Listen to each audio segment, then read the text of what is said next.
నమస్తే welcome to life line. ఈ రోజు లైఫ్ లైన్ లో వెన్ను నొప్పి, నడుము నొప్పి, మెడ నొప్పి, అలాగే L4, L5 సమస్యలు, స్పాండిలైటిస్, వీటికి సంబంధించి అసలు ఆయుర్వేద కారణాలు, లక్షణాలు ఏ విధంగా ఉంటాయి, ఆపరేషన్ లేకుండా ఆయుర్వేద చికిత్స విధానాలేంటి, అలాగే నివారణోపాయాలేంటి, ఇవన్నీ కూడా తెలుసుకుందాం. వీటి గురించి మనకు వివరించడానికి మనతో పాటు ఉన్నారు సీనియర్ డాక్టర్ వర్ధన్ గారు, వర్ధన్ హాస్పిటల్స్ నుంచి. నమస్తే డాక్టర్ గారు. మనం ప్రతి వారం కూడా దీని గురించి డిస్కస్ చేస్తూ ఉన్నాం. అయితే ఇంకా చాలా మందికి వెన్ను నొప్పి, నడుము నొప్పి, మెడ నొప్పి, ఈ మూడింటికి డిఫరెన్స్ ఏంటి అనేది తెలియదు. ఒకటండి, అంటే ఒక చిన్న కొటేషన్ చెప్తాను, తర్వాత డిఫరెన్స్ చెప్తాను. The hardest truth about back pain అంటే చాలా కఠినమైనటువంటి సత్యం ఏంటంటే, do not rely on drugs, injections, scans and quick fix solutions అంటారు. అంటే డ్రగ్స్ అంటే పెయిన్ కిల్లర్స్, మన మిగతా టాబ్లెట్స్ ఏవైతే ఉంటాయో, అనస్థెటిక్ డ్రగ్స్ ఏవైతే ఉంటాయో వాటి మీద రిలై కాకండి, వాటి మీద ఆధారపడకండి. నెంబర్ 2, ఇంజెక్షన్స్ అంటే స్టీరాయిడల్ షాట్స్, ఎపిడ్యూరల్ షాట్స్ మీద కూడా ఈ మధ్య కాలంలో చాలా ఎక్కువ మంది రిలై అవుతున్నారు, అది కూడా ఎక్కువ రిలై కాకండి. నెంబర్ 3, స్కాన్స్ మీద కూడా ఎక్కువ రిలై అవుతూ ఉంటారు. నొప్పి వచ్చింది, వెన్ను నొప్పి, వెంటనే వెళ్ళేసి ఎక్స్రే చేయించడము, లేకపోతే ఎంఆర్ఐ చేయించడము. ఒక డాక్టర్ దగ్గరికి వెళ్ళి 2 రోజులు అవుతుంది, అప్పుడే ఎంఆర్ఐ చేయిస్తారు, కానీ ఇంకో డాక్టర్ దగ్గరికి వెళ్ళగానే మళ్ళీ ఇంకొక ఎంఆర్ఐ రాస్తారు. అలా మాటికి ఎంఆర్ఐలు చేయించడం, ఎక్స్రేలు చేయించడం కూడా మంచిది కాదు. నెంబర్ 4, క్విక్ ఫిక్స్ సొల్యూషన్స్ అంటే సర్జరీలకి మనం వెంటనే పరిగెడుతూ ఉంటాము. ఏంటంటే 2వ రోజు డిశ్చార్జ్ అయిపోతారు, మీకు పిన్ హోల్ సర్జరీ చేసేస్తాము, అసలు ఏమీ ప్రాబ్లం ఉండదు అని చెప్పేసినప్పుడు వెంటనే పరిగెడుతూ ఉంటాం. ఇవన్నీ కూడా బ్యాండైడ్ సొల్యూషన్స్ మాత్రమే, అంటే తాత్కాలిక ఉపశమనాన్ని కలిగించేటువంటి చికిత్సలే తప్ప పూర్తి మూల కారణానికి చికిత్స చేసేవి మాత్రం కావు. సో ఇక్కడ పేషెంట్స్కి యూజువల్గా ఏంటంటే అన్నిటికీ కలిపి వెన్నునొప్పి అనేస్తూ ఉంటాం, కానీ స్పెసిఫికల్లీ మనం బ్యాక్లోని డివైడ్ చేసినట్లయితే అనటామికల్ డివిజన్ ఒకటి ఉంటుంది, అంటే సర్వైకల్ స్పైన్ అని ఉంటుంది, దాంట్లో 7 వర్టిబ్రేలు ఉంటాయి. సో దీన్ని నెక్ పెయిన్ అంటాం. ఇక్కడ వచ్చేటువంటి 7 వెన్నుముకలలో వచ్చేటువంటి నొప్పిని మెడ నొప్పి అంటాం. మధ్యలో ఉండేది థొరాసిక్ స్పైన్ అంటాం, అక్కడ 12 వర్టిబ్రేలు ఉంటాయి, అంటే 12 వెన్నుముకలు ఉంటాయి, అక్కడ వచ్చేది థొరాసిక్ పెయిన్ అంటాం. మూడోది కింద లంబార్ స్పైన్ అంటాం, అక్కడ 5 వర్టిబ్రేలు ఉంటాయి, 5 వెన్నుముకలు ఉంటాయి. దీంట్లో ఎక్కడైనా నొప్పి వస్తే దాన్ని లంబార్ పెయిన్ అంటాం. కింద సాక్రల్ పెయిన్ అంటే మన శ్రోణి ఫలకం ఏదైతే ఉంటుందో అక్కడ వచ్చే నొప్పిని, అక్కడ మళ్ళీ 5 వర్టిబ్రేలు ఉంటాయి, అక్కడ వచ్చే నొప్పిని దాన్ని సాక్రల్ పెయిన్ అంటాం. మనము మనుషులమే అయినప్పటికీ జంతువుల నుంచి మనం ఆవిర్భావం వచ్చింది, మనకు తోక ఉంటుంది కానీ అది వేస్టీజియల్ ఆర్గాన్ అనమాట, దాన్ని కాక్సీజియల్ స్పైన్ అంటాం. సో అక్కడ కూడా 5 వర్టిబ్రేలు ఉంటాయి, ఇలా దాన్ని కాక్సీజియల్ పెయిన్ అంటాం. ఎక్కడ వస్తుంది నొప్పి అనే దాన్ని బట్టి ఆ నొప్పిని సూచించడానికి, నొప్పిని అర్థం చేసుకోవడానికి, డాక్టర్కి తెలియజేయడం కోసం మెడ నొప్పి, నడుము నొప్పి, వెన్ను నొప్పి ఇదంతా కూడా అంటూ ఉంటాం. కాకపోతే జనరలైజ్డ్ టర్మ్ ఏంటంటే అన్నిటికీ ఒకటే నొప్పి, వెన్ను నొప్పి. రైట్. ఆ నొప్పి ఎక్కడ కలుగుతుంది, దాని మూలం ఏంటి, ఎందుకు వచ్చింది, ఈ రీజన్స్ ఆయుర్వేదంలో ఎలా తెలుసుకుంటారండి? ఎందుకంటే ఎలాంటి పరీక్షలు కూడా రాయరు, మీరు ఇందాక చెప్తున్నారు ఈ స్కాన్స్ చేయడం ఇవన్నీ కూడా మంచిది కాదు అని చెప్పి, మరి ఎలా దాన్ని చూస్తారు? ఒకటండి, first basic point, basic body constitution అనేది ఉంటుంది, అంటే ప్రకృతి అంటాం, అంటే శరీర ధర్మం అంటాం. ప్రపంచంలో 7 ప్రకృతులు ఉంటాయి. వాత ప్రకృతి, పిత్త ప్రకృతి, కఫ ప్రకృతి, వాత పిత్త ప్రకృతి, పిత్త కఫ ప్రకృతి, కఫ వాత ప్రకృతి, అన్నీ కలిపినటువంటి ప్రకృతి, సమ ప్రకృతి.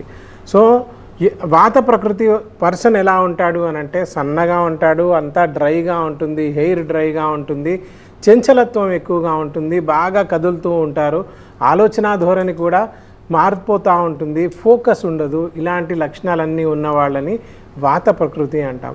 ఆ వాత ప్రకృతి ఉన్న వాళ్ళకి నొప్పులు అధికంగా కలిగేటువంటి వ్యాధులన్నీ కూడా వస్తాయి, అంటే వాత వ్యాధులు వస్తాయి. వాత వ్యాధులు ఎన్ని అని నెంబర్ చెప్పాలంటే అశితి వాత వ్యాధులు అని అంటాం, అంటే 80 రకాల వాత వ్యాధులు ఉంటాయి.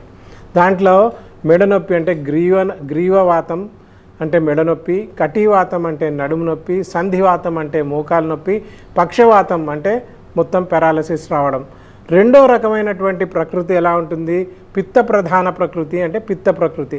వీళ్ళకంతా ఎంజైమాటిక్ యాక్షన్స్ ఎక్కువగా ఉంటాయి. అంటే అసిడిటీ, అల్సర్లు, కాన్స్టిపేషన్లు, పైల్స్, ఫిస్టులా, ఫిషర్లు ఇవన్నీ ఎక్కువగా ఉంటాయి. సో ఆ ప్రకృతికి 40 రకాల పిత్త వ్యాధులు ఉంటాయి. అండ్ కఫ ప్రకృతి వీళ్ళు ఏంటంటే లావుగా ఉంటారు, హెవీగా ఉంటారు, భూమి గుణాలు, నీటి గుణాలు ఎక్కువగా ఉంటాయి వీళ్ళకు. అంటే భూమి గుణాలు, నీటి గుణాలు అంటే స్థిరంగా ఉండేటువంటి గుణాలు, లావుగా ఉండే తత్వం ఉండేవాళ్ళు.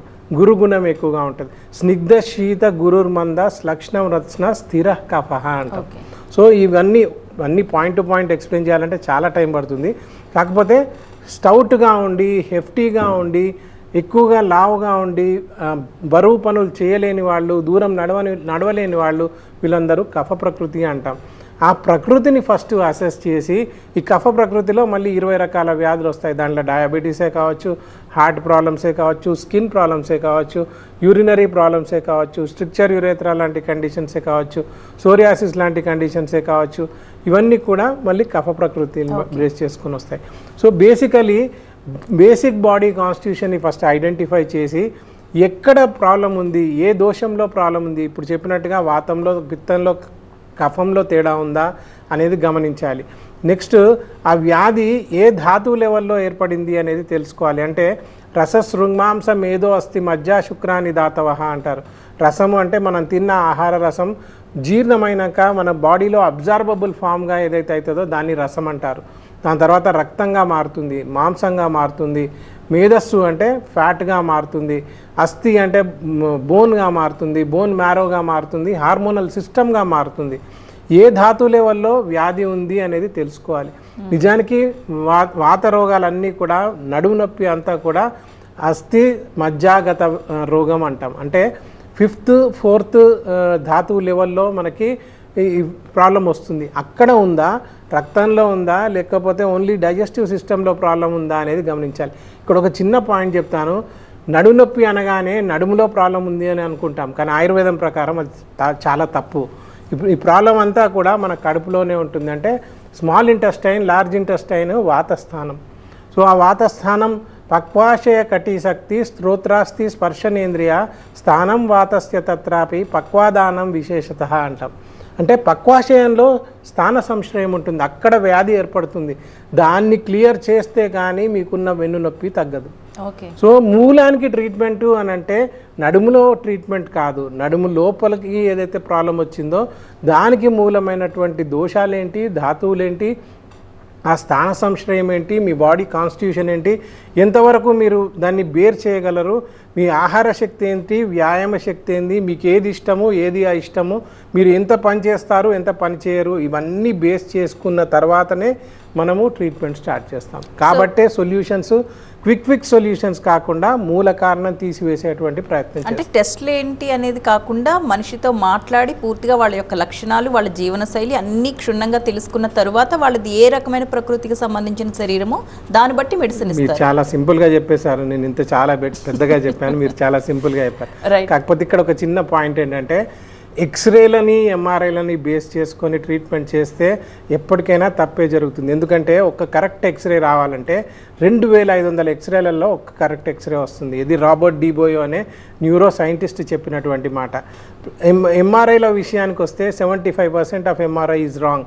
కాజ్ అండ్ ఎఫెక్ట్ డిఫరెంట్గా ఉంటుంది. ఎందుకంటే ఎంఆర్ఐలో కనబడేది చాలా ఎక్కువగా కనబడుతుంది, వ్యాధి ఎక్కువగా ఉన్నట్టు కనబడుతుంది అనుకోండి, పేషెంట్కి అసలు లక్షణాలే కనబడకపోవచ్చు. దాంట్లో అసలు ఏమీ కనబడకుండా పేషెంట్ చాలా ఎక్కువ తీవ్రంగా ఉన్నటువంటి లక్షణాలు కూడా కనబడవచ్చు. So cause and effect match కావు, మిస్ మ్యాచ్ అవుతాయి. దాన్ని బేస్ చేసుకొని ట్రీట్మెంట్ చేయకూడదు. పేషెంట్ని బేస్ చేసుకొని, పేషెంట్కున్న లక్షణాలను బేస్ చేసుకొని, పేషెంట్కున్న తీవ్రతను బేస్ చేసుకొని, పేషెంట్కున్న స్టేజ్ని బట్టి ట్రీట్మెంట్ ఇస్తే డెఫినెట్గా సొల్యూషన్ ఇవ్వచ్చు. ఇప్పటికీ 100% రైట్ అండి. అంటే చాలామంది కంప్లైంట్ ఇస్తూ ఉంటారు, మేమేమో పెయిన్తో బాధపడుతున్నాం కానీ రిపోర్ట్ చూస్తే ఏమీ లేదు, నార్మల్ ఉంది అని చెప్పేసి. ఒక బ్రేక్ తర్వాత మనం మాట్లాడదామండి. ఈ వ్యాధికి ఖచ్చితంగా ఆపరేషన్ చేసి తీరాల్సిందే అని డాక్టర్స్ చెప్పిన తర్వాత కూడా ఆ వ్యాధిని పరిష్కారమైన సందర్భాలు చాలా ఉన్నాయి ఆయుర్వేదంలో. మరి ఆయుర్వేదానికి మాత్రమే అది ఎలా సాధ్యపడుతుంది అనేది చూద్దాం. వర్ధన్ గారు, అలోపతిలో ఈ వ్యాధికి ఇంకా మందులు వాడి ఉపయోగం లేదు, ఆపరేషన్ చెయ్యాల్సిందే, అలాంటి కేసెస్ని కూడా ఆయుర్వేదంకి వచ్చేసరికి కంప్లీట్గా క్యూర్ చేసిన సందర్భాలు చాలా ఉన్నాయి. ఎలా సాధ్యపడుతుంది అది ఆయుర్వేదంలో? అదే అండి, ఇప్పుడు ఇంతకుముందు చెప్పినట్టుగా ఫస్ట్ బేసిక్ బాడీ కాన్స్టిట్యూషన్ని ఐడెంటిఫై చేశాక ఆయుర్వేదంలో ఏంటంటే రోగ లక్షణాలని అర్థం చేసుకోవడం. ఇప్పుడు ఫర్ ఎగ్జాంపుల్ మన స్పైనల్ ప్రాబ్లం ఉంది, డిస్క్ ప్రాబ్లం ఉంది, దాంట్లో 4 స్టేజీలుగా డిస్క్ ప్రాబ్లంలు వస్తాయి. మొదటి స్టేజ్లో ఏంటంటే ఓన్లీ లోకలైజ్డ్ పెయిన్ మాత్రమే వస్తుంది, అంటే మెడ నొప్పి వచ్చినప్పుడు ఓన్లీ మెడ నొప్పి మాత్రమే వస్తుంది, నడుములో వచ్చినప్పుడు ఓన్లీ నడుములో మాత్రమే నొప్పి వస్తుంది. ఆ స్టేజ్లో ఏంటంటే మీరు పెయిన్ కిల్లర్ వేసుకోవాల్సిన అవసరం కూడా ఉండదు. రెండో స్టేజ్లో మెడ నొప్పితో పాటుగా భుజం దాకా నొప్పి లేదా పై దాకా, అంటే చెవులకు వెనకాల, కంటికి, ముక్కుకి, నోటికి, గడ్డానికి, సగం తలకాయకి కూడా తిమ్మిర్లు, పోట్లు, మంటలు ఇవన్నీ కూడా వచ్చేటువంటి ఛాన్స్ ఉంటుంది. అదే నడుములో వస్తే నడుము నుంచి తొడ దాకా పాకేటువంటి నొప్పి వస్తుంది. ఇది రెండో స్టేజ్. ఆ స్టేజ్లో ఏంటంటే పెయిన్ కిల్లర్స్ వేసుకోవాల్సినటువంటి అవసరం ఎంతగానో ఉంటుంది. మూడో స్టేజ్కి వచ్చినట్లయితే మెడలో వచ్చిన నొప్పి భుజం దాకా వచ్చి చెయ్యంతా వచ్చి ఈ 2.5 వేళ్ళకి, ఈ 2.5 వేళ్ళకి వస్తుంది. తిమ్మిర్లు, పోట్లు, మంటలు వస్తాయి. అదే కాలుకు నడుములో వచ్చినట్లయితే కాలంతా పాకేటువంటి సయాటికాకి దారి తీయచ్చు. గజ్జల ప్రాంతంలో నుంచి అంగానికి, అండకోశానికి వెళ్ళి అక్కడ శీఘ్రస్ఖలన సమస్యలు, అంగస్తంభన సమస్యలు మేల్స్లో అయితే, అదే ఫీమేల్స్లో అయితే hormonal changes and menstrual cycle disorders, frigidity, sex మీద కోరికలు తగ్గిపోవడం ఇవన్నీ కూడా కలుగుతూ ఉంటాయి. ఆ స్టేజ్లో పెయిన్ కిల్లర్స్ వేసుకున్నా పనిచేయదు. 4వ స్టేజ్లో దగ్గినా, తుమ్మినా, నవ్వినా లేదా పడుకొని పక్కకు తిరిగినా షాకులు కొడుతూ ఉంటుంది. సో చెయ్యి అంతా మనం మెడ కొంచెం తిప్పినా షాక్ కొడుతుంది, కొంచెం పడుకొని పక్కకు జరిగినా షాక్ కొడుతుంది. అది సివియర్ స్టేజ్ అండి, 4th స్టేజ్. ఆ స్టేజ్లో ఏంటంటే ఇంకా పేషెంట్ నడవలేని పరిస్థితికి కూడా వస్తారు. సో ఈ స్టేజీలని బట్టి మనం ట్రీట్మెంట్స్ ఇవ్వాలి. సో ఆ స్టేజ్ని బట్టి మనం ఇస్తే ఫస్ట్, సెకండ్, థర్డ్ స్టేజ్ దాకా కూడా ఆయుర్వేదిక్ ట్రీట్మెంట్స్ సాధ్యపడతాయి. ఎర్లీ 4th స్టేజ్లో కూడా సాధ్యపడతాయి. కానీ 4th స్టేజ్ పూర్తిగా సివియర్ స్టేజ్లో మాత్రం సర్జరీకి వెళ్ళాల్సినటువంటి అవసరం. రైట్ అండి. కాలర్ లైన్లో ఉన్నారు పద్మావతి గారు అనంతపురం నుంచి. పద్మావతి గారు మీ ప్రశ్న అడగండి. హలో. రైట్, కాల్ కట్ అయింది డాక్టర్. అయితే చాలామంది 4th స్టేజ్ వరకు వెళ్ళరు, ముందే ఆపరేషన్స్కి వెళ్ళిపోతూ ఉంటారు కదా, దీనివల్ల నష్టం ఏదైనా ఉంటుందా? ఇక్కడ ఒక చిన్న పాయింట్ అంటే అవేర్నెస్ లేకపోవడం చాలా పెద్ద ప్రాబ్లం అండి. సో ఇప్పుడు చెప్పినట్టుగా 4 స్టేజీలలో first, second, third stage, early 4th స్టేజ్లో కూడా ఆపరేషన్ లేకుండా, కత్తిఘాటు లేకుండా, స్టిరాయిడల్ షాట్స్ అవసరం లేకుండా, పెయిన్ కిల్లర్స్ అవసరం లేకుండా ట్రీట్మెంట్ని సాధ్యం చేయొచ్చు. ట్రీట్మెంట్ని, పేషెంట్ని కూడా నార్మలైజ్ చేయొచ్చు. కాకపోతే ఏంటంటే అంత టైం ఎవరికి ఉండదు. మన డాక్టర్లు, ఇతర వైద్య విధానంలో చెప్పే డాక్టర్లు కూడా అలానే ఉంటారు, ఇవాళ జాయిన్ అయిపోండి, రేపు మధ్యాహ్నానికి డిశ్చార్జ్ చేసేస్తామని. కానీ దాంట్లో ఉన్న కాంప్లికేషన్స్ గురించి పూర్తి అయినటువంటి అవగాహన పేషెంట్స్కి రాదు. నార్మల్గా ఏమవుతుందనంటే ఫస్ట్ సర్జరీ చేయించుకోవడం వల్ల అనస్థెటిక్ కాంప్లికేషన్స్ రావచ్చు, లేదా బేసిక్ సర్జరీ సక్సెస్ఫుల్ అయినప్పటికీ లాంగ్ టర్మ్లో, అంటే ఒక 6 నెలల తర్వాత పైనున్న డిస్క్లో, కిందున్న డిస్క్లో స్పాండిలైటిస్ వచ్చేటువంటి ఛాన్స్ ఉంటుంది. అప్పుడు కూడా సేమ్ మళ్ళీ అదే సయాటికా లక్షణాలు, అదే పాకేటువంటి లక్షణాలన్నీ కూడా మళ్ళీ కలగవచ్చు.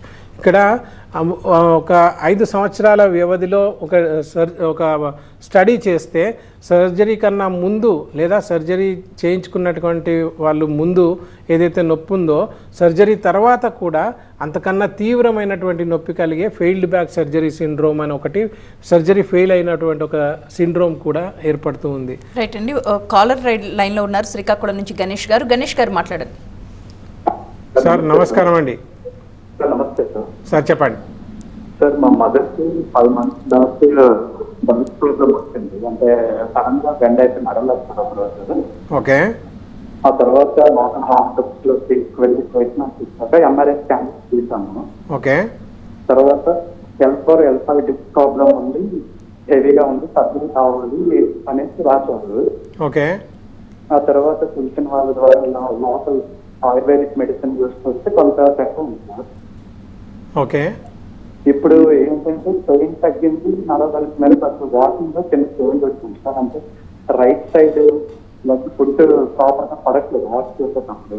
అంటే సరిగా పడట్లేదు అని అంటే మరి ఫుడ్ డ్రాప్ లక్షణాలు ఏమైనా ఉన్నాయేమో అండి. ఒకసారి డీటెయిల్డ్గా కేసు తీసుకొని తర్వాతనే ట్రీట్మెంట్ చెప్పాల్సినటువంటి అవసరం ఉంటుంది. ఎందుకంటే అది సరిగా కాలు పడట్లేదు అని అంటే అది కాంప్లికేషన్లోకి ఎంటర్ అవుతుంది అని అర్థము. ఫుడ్ డ్రాప్ అని అంటూ ఉంటాం నార్మల్గా.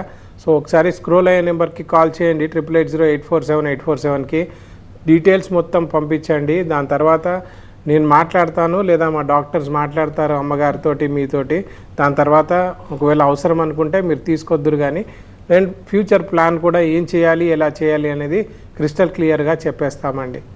Right, failed back surgery syndrome గురించి ఎక్స్ప్లెయిన్ చేస్తున్నారు. ఒకటండి, అంటే ఇంతకుముందు మా సర్జరీ కన్నా ముందు ఏదైతే నొప్పి తీవ్రత ఉందో నొప్పి తీవ్రతని ఒక స్కేల్లో కొలుస్తూ ఉంటారు. నార్మల్గా 0 అంటే అసలు నొప్పి లేకపోవడం, 1 అంటే చాలా తక్కువ నొప్పి, 10 అంటే ఇంకా భరించలేనటువంటి నొప్పి. So failed back surgery syndrome అంటే సర్జరీ కన్నా ముందు ఏదైతే తీవ్రంగా ఉంటుందో సర్జరీ తర్వాత చాలా తీవ్రతరంగా మారిపోతుందన్నమాట. అంటే అప్పుడు 2గా ఉన్నటువంటి నొప్పి తర్వాత 8గా మారిపోయేటువంటి ఛాన్సెస్ కూడా ఉంటాయి. సో ఇట్లా సంవత్సరానికి 3 లక్షలకు పైగా స్పైనల్ సర్జరీస్ ఇండియాలో జరిగితే 1,50,000 కన్నా పైన ఫెయిల్డ్ బ్యాక్ సర్జరీ సిండ్రోమ్లోకి ఎంటర్ అయిపోతూ ఉంటారు. సో ఇక్కడ ఇది నేను చెప్పే పాయింట్ కాదు, స్టాటిస్టిక్స్ ప్రకారమే మాట్లాడుతున్నాను. కాబట్టి అంత దారుణంగా ఇంక్రీజ్ అయ్యేటువంటి లక్షణాలకు వెళ్లకుండా మూలంలో నుంచి తీసివేసేటువంటిది బ్యాండెడ్ సొల్యూషన్ కాకుండా, క్విక్ ఫిక్స్ సొల్యూషన్ కాకుండా పర్మనెంట్ సొల్యూషన్ కోసం మీరు ప్రయత్నం చేయాలి అని అంటే డెఫినెట్గా వర్ధన ఆయుర్వేదాకి రావాలి. And at the same time ఇప్పటికీ మేము 7 లక్షల మందికి ట్రీట్మెంట్ ఇచ్చాము, 3 లక్షలకు పైగా సర్జరీస్ అవాయిడ్ చేశాము. ఇదంతా through a special concept called Meru చికిత్స, మర్మ చికిత్స అనే చికిత్సా పద్ధతుల ద్వారా. రైట్ అండి, కాలర్ లైన్లో ఉన్నారు వనజాక్షి గారు హైదరాబాద్ నుంచి. వనజాక్షి గారు, మీ సమస్య ఏంటో చెప్పండి. హలో మేడం, నమస్తే మేడం. అమ్మా నమస్కారం తల్లి. నాకు కొంచెం సయాటిక్ పెయిన్స్ అనుకుంటా మేడం, నడుము నొప్పి నుంచి. ఇందాక డాక్టర్ గారు చెప్పినట్ల. అమ్మా మాట్లాడండి, నేనే మాట్లాడుతున్నాను, చెప్పండి డైరెక్ట్గా. నమస్తే సార్. అమ్మా నమస్తే అమ్మా. ఇది సయాటిక్ పెయిన్ అనుకుంటాను సార్. నాకు నడుము నొప్పి, ఈ కండరాలు వాయడము, కాలు దాకా నొప్పి, అది లాగుతూ ఉంటది. అమ్మా అనుకుంటా అంటే ఇంతవరకు అన్నారు కదా. అవునమ్మా, సేమ్ అది ఉండొచ్చు సార్, నాకు ఐడియా. అదే అనుకుంటాను ఉండొచ్చు అంటున్నారు, అంటే డాక్టర్ దగ్గరికి ఇంతవరకు వెళ్ళలేదా? వెళితే కొంచెం ఇక్కడ ఇమిడి దగ్గర కొంచెం బోన్ పెరిగినట్లుంది సార్. ఓకే, అది ఎక్స్రే తీయించాము. ఓకే, అది ఇంకా ఎక్కువ నొప్పిగానే ఉంది, అక్టోబర్ నుంచి ఉంది సార్. అమ్మా ఒకసారి మీరు హైదరాబాద్ అంటున్నారు, హైదరాబాద్లో మనకి 3 బ్రాంచ్లు ఉన్నాయి. నారాయణగూడ, తార్నాక, బంజారా హిల్స్లో ఉన్నాయి. ఆంధ్రాలో అయితే విజయవాడ, కర్నూలులో కూడా బ్రాంచెస్ ఉన్నాయి. ఒకసారి స్క్రోల్ అయ్యే నెంబర్కి కాల్ చేయండి 8880847847కి. మీరు ఒకసారి పర్సనల్గా రండి, మీ ప్రాబ్లమ్స్ అన్నీ చూసి మీకు ఏం ట్రీట్మెంట్ ఇవ్వాలి, ఎంత సొల్యూషన్ వస్తుంది అనేది ఫస్ట్ కన్సల్టేషన్లోనే చెప్పేస్తామమ్మా. ఎంత ఇంప్రూవ్మెంట్ వస్తుంది, ఎన్ని రోజులలో కూడా వస్తుంది అనేది కూడా చెప్పేస్తాము. రైట్ అండి, ఇందాక కట్ అయిన కాలర్ కూడా మళ్ళీ లైన్లోకి వచ్చారు, పద్మావతి గారు. పద్మావతి గారు మాట్లాడండి. హలో అమ్మా నమస్కారం తల్లి, చెప్పండి. నడుము నొప్పి సార్, నడుముతో నుంచి కాల్ వరకు పెయిన్ ఎక్కువ వస్తుంది. ఎప్పటి నుంచమ్మా? అప్పుడే 3 months నుంచి. మీ వయసు ఎంత తల్లి? 29. 29. మ్యారేజ్ అయిందమ్మా? అయింది సార్, 2 పిల్లలు. పిల్లలు నార్మల్ డెలివరీయా? 2 నార్మలే. ఓకే, వెనకాల ఏమైనా ఇంజక్షన్లు ఇచ్చారమ్మా? లేదు లేదు, ఏం ఇవ్వలేదు. కింద పడ్డారా ఎప్పుడన్నా, బరువులు ఎత్తారా, ఎట్లా, ఎందుకు వచ్చింది అసలు? 29 years అంటే రాకూడదు కదా. అంటే 30 లేకపోతే ఎప్పుడు ఒకసారి బైక్ లో కింద పడింది. Okay okay okay. ఒక అమ్మా ఎక్స్రే కానీ ఎంఆర్ఐ కానీ చేయించారా? MRI okay. మీరు దీనికి ఎలా ఉంటుందంటే అమ్మా, స్టేజీల వారీగా ట్రీట్మెంట్ ఉంటుందండి.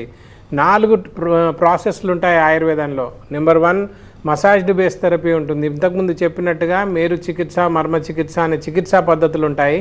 ఇంతకుముందు ఏదైతే స్టేజ్లు చెప్పానో 2వ స్టేజ్, 3వ స్టేజ్, 4వ స్టేజ్ వాళ్ళకి ఈ మసాజ్డ్ బేస్ థెరపీస్ చేయాల్సి ఉంటుంది. నెంబర్ 2 లోపల తినే మందులు, అంటే ఆభ్యంతర చికిత్స అంటాం. ఇది లోపలికి ఏదైతే మందులు ఇస్తామో వాతం తగ్గించడానికి మందులు ఇస్తూ ఉంటాం. So at the same time కండరాలకు బలోపేతం చేసేవి, నరాలకి సత్తువ ఇచ్చేవి, ఓవరాల్ స్పైనల్ టెన్షన్ని తగ్గించేటువంటి మందులు ఉంటాయి. ఇది యూజువల్గా 4 నెలల నుంచి 6 నెలల దాకా మందులు ఇస్తూ ఉంటాం. 3వది ఆహారపు అలవాట్లు మార్చుకోవాల్సి ఉంటుంది.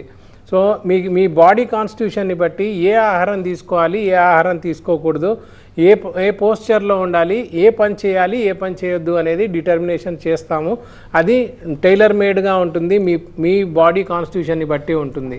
అది మా డాక్టర్స్ మీకు ఎక్స్ప్లెయిన్ చేస్తారు. 4వది మీ కూర్చునే విధానం, నిలబడే విధానం, పడుకునే విధానం, పరిగెత్తే విధానం ఇవన్నీ కూడా మార్చుకోవాలి. And at the same time exercise ప్యాటర్న్స్ని యాడ్ చేసుకోవాలి మీ లైఫ్ స్టైల్కి. మీకు ఏ ఎక్సర్సైజ్ సూట్ అవుతుంది అనేది మళ్ళీ మీ బాడీ కాన్స్టిట్యూషన్ని బట్టి, మీ వ్యాధి తీవ్రతను బట్టి, మీ రికవరీని బట్టి డిసైడ్ చేయాల్సి ఉంటుంది. సో ఒకసారి స్క్రోల్ అయ్యే నెంబర్కి కాల్ చేయండి, అపాయింట్మెంట్ తీసుకోండి, ఒకసారి రావడానికి ప్రయత్నం చేయండి. మీకు వ్యాధి ఏ స్టేజ్లో ఉంది, ఎంతవరకు తగ్గుతుంది, ఎన్ని రోజులలో తగ్గుతుంది, ఎంత పర్సంటేజ్ ఇంప్రూవ్మెంట్ వస్తుంది అనేది కూడా చెప్పేస్తామమ్మా. రైట్ అండి, థ్యాంక్ యూ వర్ధన్ గారు. ఇది వాటి life line. Next news updates continue అవుతాయి, చూస్తూనే ఉండండి TV9.